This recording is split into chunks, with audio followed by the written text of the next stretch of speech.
So one of my most asked questions is, how do I grow such large vegetables in such a tiny space? Well, let's talk about it. Hi everyone, welcome back to my channel. I'm Shamira Benson, one part of Team Benson, and yes, I grow huge vegetables in my tiny space. So I'm going to show you guys real quick how big this black cherry tomato, which is one of the largest things in my garden right now. It is over 20 feet and it is all just one plant. As you can see, there's only one stem right there. Push back the basil, but it is grown to be over 20 feet and it's still growing. So this is the black cherry tomato. As you can see, it's all the way on the opposite side of this arch, still trying to grow, has nowhere else to go. And it is just absolutely huge. And it goes all the way over to half of that side of the arch. And it's just ginormous. It's all over the place.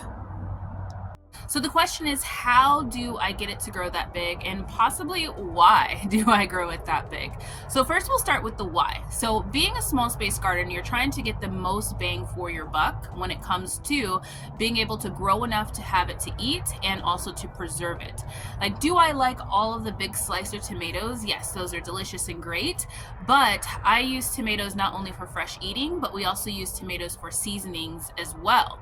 So that means I need a lot of them. And those big slicer tomatoes, although they are delicious and great, and you can make great caprese salads with them, they don't provide as much as I would from a cherry tomato. So I choose to provide most of the space, most of the valuable growing space, like this is in ground.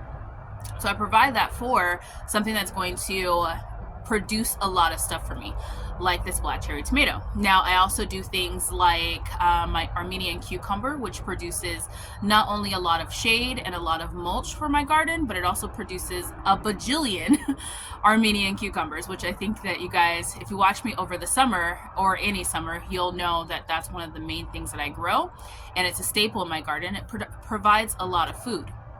So I get more bang for my buck growing that than I would growing a lot of smaller cucumbers. Although I like growing a lot of smaller cucumbers, I wouldn't devote space in my bed, because in the in-ground bed, that's where you're going to have the most nutrients versus being in a pot.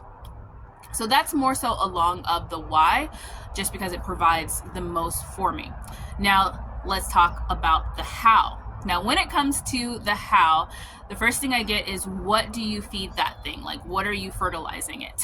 And it's not so much about it being like a liquid fertilizer or anything like that. I have probably given this fish fertilizer once since I planted it in October. And it's only been about once, because usually I only put fish fertilizer in my garden like once a season, just because I don't like the amount of flies. So I have to be fully committed to not having to go out to my garden in order for me to fertilize it with fish fertilizer, which is the only liquid fertilizer that I use. Now it's more so about what I do to the soil when there's not something in it. So during the time that there isn't this big huge tomato plant growing in it, I let it rest. And so it'll grow. This grows from October till about end of May, probably when I'll get like the last of the harvest and take it out. From May to October, I'm just constantly treating the soil and giving back to the soil and trying to put more nutrients in it. Now this basil will live here and it'll be happier because it won't be covered up by this big giant tomato, so it'll get more sun. But where the tomato is, it's like a couple inches, I'll bury things down in there. So I'll bury things like fish heads in there whenever we have fish for dinner. I'll bury eggs down in there. Like if I have eggs that are like too far gone, I'll put like some eggs down in there with their shells. Like I'll crack them open, put them with their shells. Bury them deep, because things will try and dig them up. So you want to bury those things really deep down in there. I'll put old leaves, like when I have like some of like the greens or something like that that are going bad, or if I have some in the freezer, I'll feed those worms that are in there. So ultimately what I'm doing is I'm building up the amount of concentration of red wiggler worms, which is what I have in my garden. I'm building up that concentration of worms in that one little spot. So I'm feeding them there, and therefore they're leaving a lot of worm castings. By the time it comes to, I would say probably around like September, the soil is going to be really low in that area, and it's going to be very granular because it's not really going to be soil. It's just going to be worm poop, essentially. The worms will have eaten everything. They will have gone through everything, and then I stop feeding them and I feed them somewhere else in the bed. Usually in their worm bin is when I'll feed them, because that worm bin connects all the way to where I feed them, and it's like my in-ground bed is an L, so it connects all the way through. So then I'll just stop feeding them there. They'll leave that area, and then I'll start to add compost. So I'll put compost in the area. I get my compost from the AZ Worm Farm, and I think that it's really good compost, and I'll let that area kind of sit with the compost. Sometimes I'll add a little bit of steer manure, put that in there too, let that kind of sit and work its way in there. And then I will also add garden thyme, like a scoop of garden thyme, when I go to plant out my black cherry tomato. So when it's ready in October, which I start this plant in, I would say August, is when I start seeds inside the house, because it's too hot to start it outside the house. So I'll start them inside the house, and I also want to get a big giant root ball on it. So what I'll do is I will start the seed. Once it gets like maybe like that big and it has a couple leaves on it, I'll take that out of the pot that it's in. I'll put in a little bit of a bigger pot and then bury half of the plant, because everywhere on a tomato plant, everywhere the ground can touch it, it will grow roots because there's like little hairs on it. So I'll keep uppotting it to where then by the time I go to put it in the ground, it's in a pot probably around this big, maybe like a solo cup size, and it has a pretty big root ball on it.